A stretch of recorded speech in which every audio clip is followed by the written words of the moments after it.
রিজিকের দরজা খুলবেই খুলবে।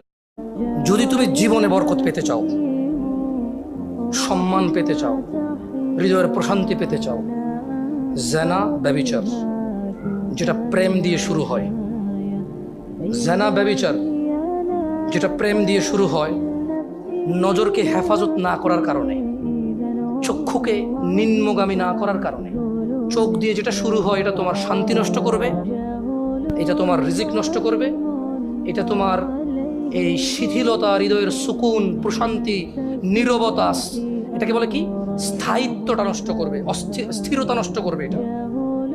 ছোট ভাই, তোমার প্রতি আমার নসিহত, তুমি কে নীল পড়ছে, লাল পড়ছে, কে ছোট পড়ছে, কে বড় পড়ছে, তুমি এগুলো মেজারমেন্ট করার দরকার নাই। তুমি নিচে নজর রাখো, হাঁটো, তোমার এটা জানারও দরকার নাই আজকে তোমার সামনে দিয়ে কয়টা মেয়ে কি পড়ে গেছে তুমি দেখোই নাই। তুমি নিচে হাঁটো, যথাসম্ভব তুমি যতটুকু নিচে দেখে হাঁটা সম্ভব তুমি তোমার চোখকে হেফাজত করো। লজ্জাস্থান হেফাজত হবে, লজ্জাস্থান হেফাজত হলে তোমার হৃদয়ের প্রশান্তি নষ্ট হবে না ইনশাআল্লাহ। রিজিকের দরজা খুলবেই খুলবে।